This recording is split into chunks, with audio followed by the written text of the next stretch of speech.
I would like to begin by saying that my hope is that this presentation raises more awareness than triggers.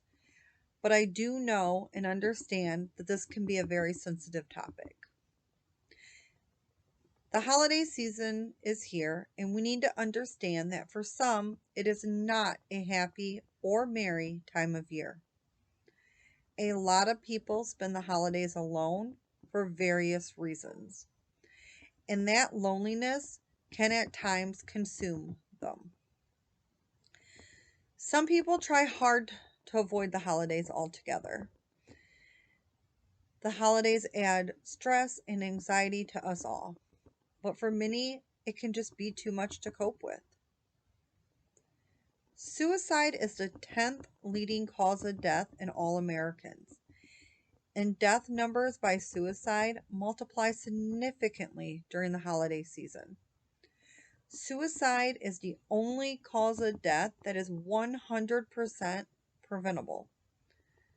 1 in 5 people have attempted to end their life. I am one.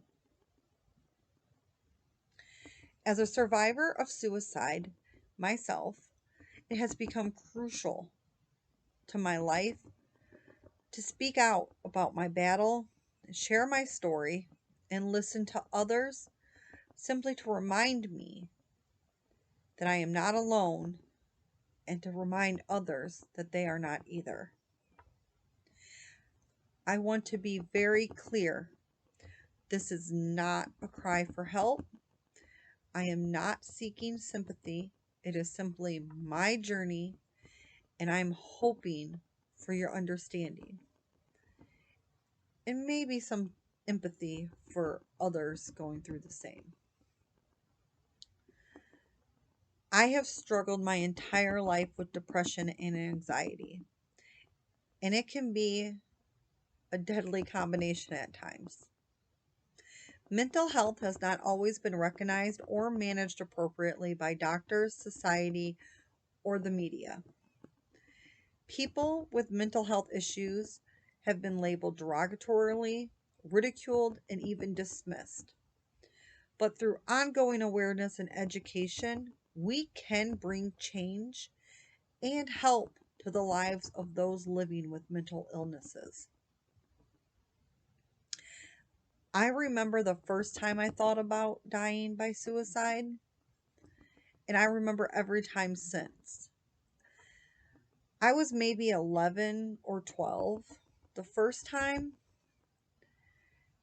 and my last attempt was just 5 years ago. I have never coped well. I grew up in a family where we didn't really deal with things, and that left a lot of unresolved issues. I tried counseling as a teen and even as an adult to work through those issues, but nothing can really erase or replace the things that I have been through and faced. I know I didn't handle a lot of things correctly. There were periods of self medicating and self destruction. In the last few years, I've learned a lot healthier coping mechanisms, and now I seem to be doing a lot better. But it doesn't mean I'm okay. Depression, anxiety, PTSD, they don't ever go away or get better. You just learn how to manage it more appropriately. Some days I'm fine, other days it's a battle just to breathe.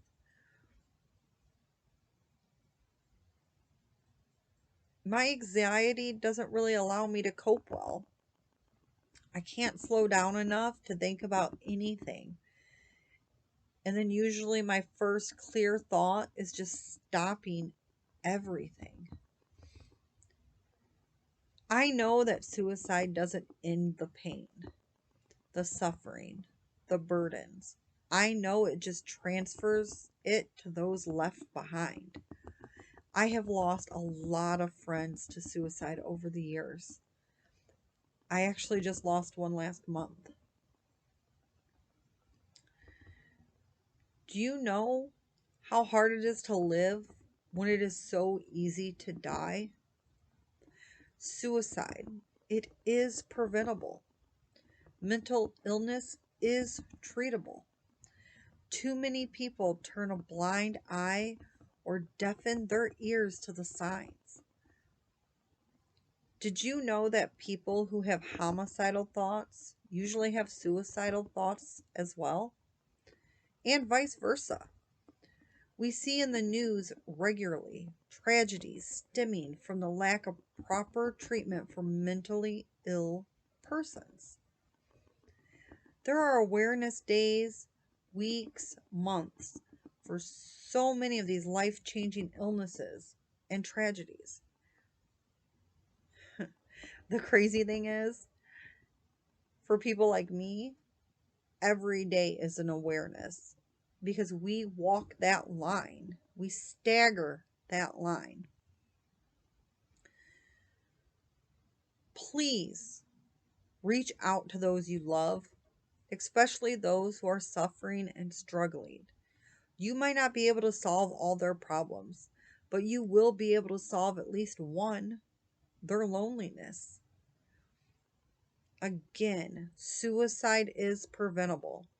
Take time to listen, to help, to truly be there for your friends and family going through a difficult time. What you feel is just them down on their luck could be their breaking point. If you or someone you know is struggling with depression, suicidal thoughts, or any other mental health crisis, please know you are not alone and that there are resources available for help for you. Also, I would like to remind you that here at Glen Oaks, they have licensed counselors on staff. In addition to that, they partner with Covered Bridges Healthcare Services of St. Joe County.